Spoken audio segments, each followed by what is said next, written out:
ॐ सहना भवतु सहनौ भुनक्तु सह वीर्यं करवावहै तेजस्विनावधीतमस्तु मा विद्विषावहै। ॐ शान्तिः शान्तिः शान्तिः। अथ चतुर्थ समुल्लास आरंभ। हम इससे पहले 4 भाग कर चुके हैं इस समुल्लास के। आप सभी को सादर सप्रेम नमस्ते। तो आज का जो हमारा विषय रहेगा, इसके भीतर जैसे कि हमने जाना था, समावर्तन, विवाह, गृहस्थ आश्रम चल रहा है। तो विवाह किन के साथ हो, किन के साथ नहीं हो, इस प्रकार के बहुत सारे प्रसंग हमने पिछले तीसरे भाग में बताए थे। किनका निषेध करें, कौन से भी 10 कुल हैं उनको भी बताया गया था कि जो सत्कार्यों से हीन हो, सत्पुरुषों से रहित हो, जिनके घर में वेदांगों का अध्ययन नहीं होता हो, है ना, या फिर शारीरिक रूप से जो अस्वस्थ हों, मानसिक रूप से अस्वस्थ हों, है ना, जिनके घरों में दुर्गुण दुर्व्यसन हो, या जिनके जो लोग दुर्जन हों, है ना, रोगी हों, तो इस प्रकार के कुलों में शादी विवाह नहीं होने चाहिए। तो इस प्रकार का यहाँ पर उदाहरण दिया। इसका मतलब ये भी नहीं है कि फिर विवाह होंगे किनके, विवाह तो होंगे, लेकिन यहाँ पर महर्षि दयानंद सरस्वती उत्तमता की बात बता रहे हैं कि उत्तम कुल कौन से होते हैं। उत्तम कुल होने से परिवार, समाज, राष्ट्र में सुख बढ़ता है। इसलिए महर्षि दयानंद सरस्वती यहाँ पर केंद्रित कर रहे हैं इस बात को कि हमें जब विवाह करें तो वर पक्ष और वधु पक्ष, दोनों ही पक्ष, कन्या पक्ष और वर पक्ष, दोनों ही इस प्रकार का देख लें। कुल को अवश्य देखें कि कुल कैसा है, क्योंकि जो कुल अच्छे होते हैं, उन घर के बच्चे अच्छे होते हैं, तो उनका गृहस्थ धर्म भी अच्छा चलता है। तो और उनको परिवार, समाज, राष्ट्र को उन्नत करने में फिर अधिक समय नहीं लगता, भरपूर सहयोग करते हैं फिर ऐसे कुल के जो बच्चे होते हैं। तो यहाँ पर यह बताया जा रहा है। बाकी विवाह तो सभी करते ही हैं, कोई बिरले ही लोग होते हैं जो महात्मा बनते हैं, या जो बिरले ही लोग होते हैं जो विवाह से वंचित रहते हैं। तो हमने फिर इसके लिए मनुस्मृति के 4-5 श्लोक यहाँ पर दिए गए थे, 3-6, 3-7, 3-8, 3-9, 3-10, यहाँ तक कर लिया था, जिनमें यही बात थी कि कैसी लड़की हो, कैसी लड़की नहीं हो, किस नाम, क्या क्या नाम हो उसका, है ना, किस नाम वाली ना हो। तो यहाँ 4-5 बातें बताई थी कि ना तो पक्षी के नाम की हो, है ना, ना नाग आदि के नाम की हो, जैसे इसमें एक शब्द आया था, ना वृक्ष, ना नक्षत्रों के नाम वाली हो, ना वृक्ष, ना वृक्ष आदि के नाम वाली हो, है ना, ना नदी, नदी के नाम वाली हो, ना पर्वत, ना पर्वतों के नाम वाली हो, है ना। तो इस प्रकार से यहाँ बहुत सारा वर्णन हमने देखा था। न प्रेष्य, न दास दासियां जो होती हैं उनके नाम वाली हो।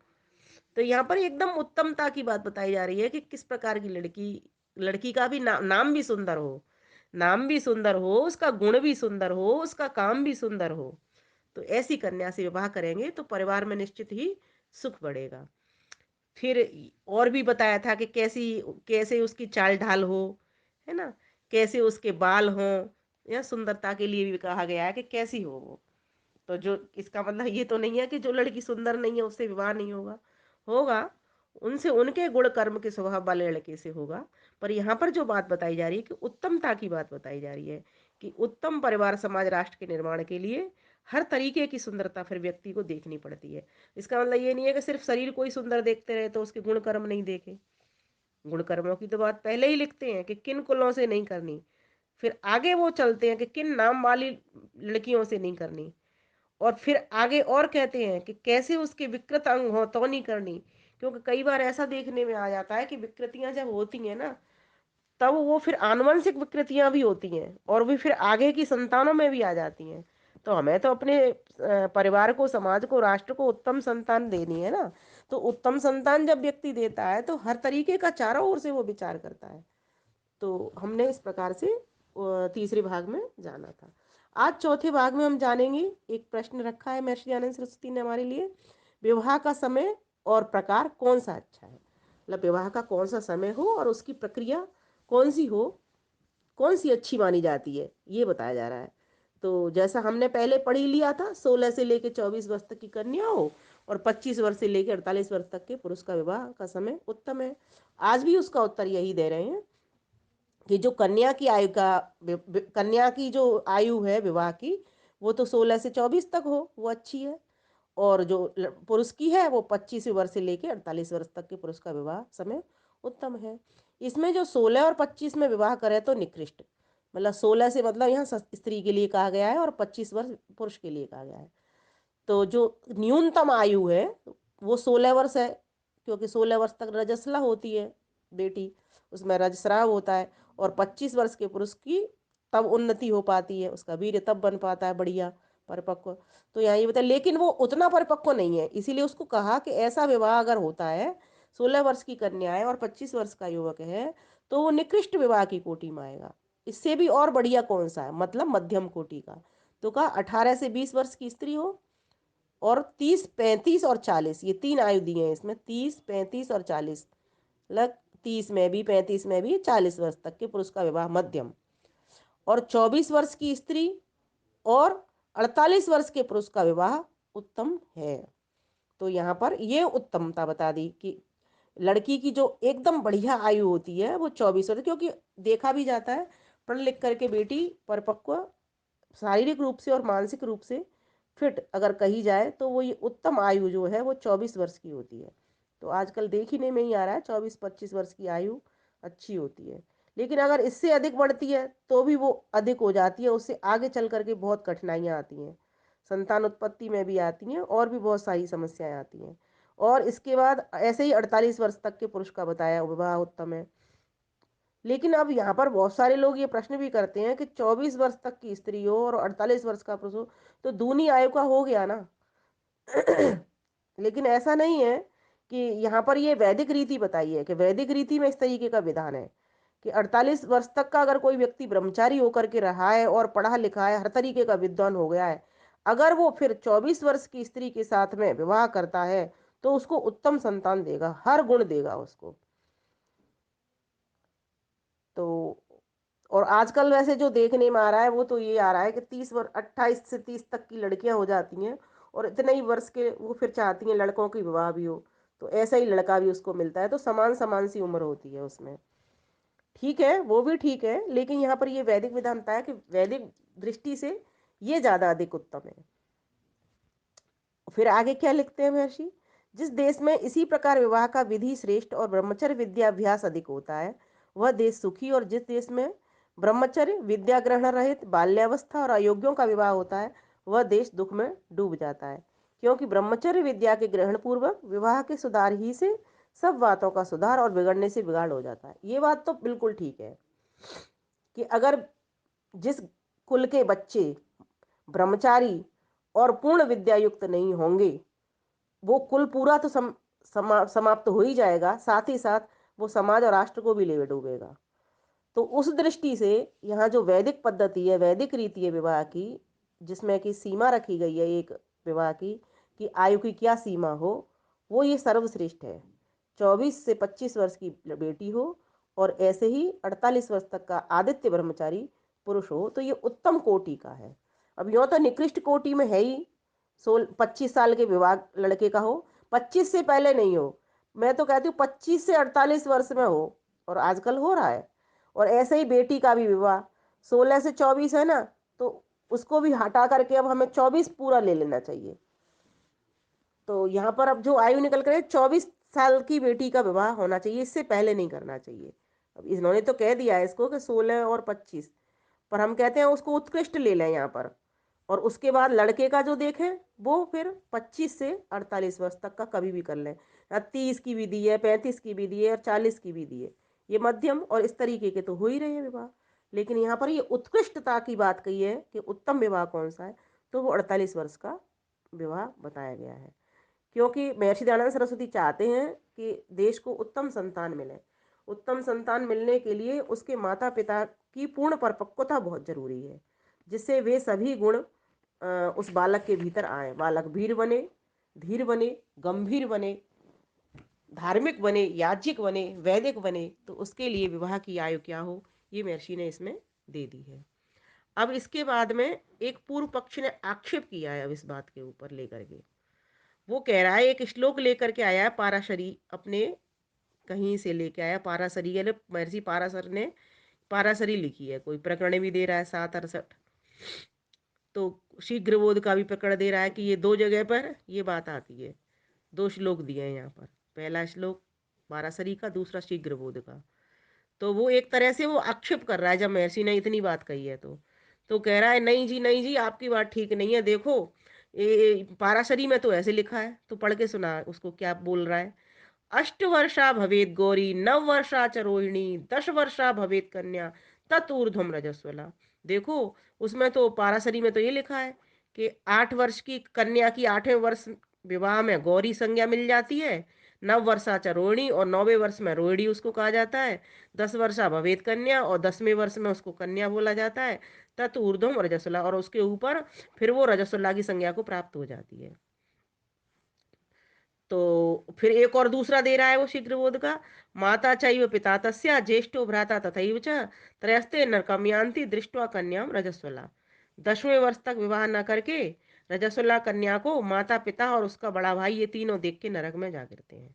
बोले ये देखो, ये शीघ्रबोध के उसमें आया हुआ है ये श्लोक, इसमें लिखा हुआ है। अब देखो कितनी हमारे, मैं तो ये सोचती हूँ कई बार, कितने सारे हमारे प्रक्षिप्त श्लोकों में मिलावटें हुई हैं, प्रक्षिप्त श्लोक पड़े हुए हैं। क्योंकि महर्षि पराशर तो महर्षि ऋषि हुए हैं, वो गलत बात कैसे लिखेंगे। और जिसमें वो इस तरह से वो आक्षेप कर रहा है प्रमाण ला करके कि 8 वर्षा भवेद गौरी, कि 8 वर्ष की विवाह होगा तो गौरी नाम मिलेगा, 9वें वर्ष में गृहिणी मिलेगा, 10वें में कन्या, और आगे वो फिर रजस्वला की संज्ञा हो जाती है।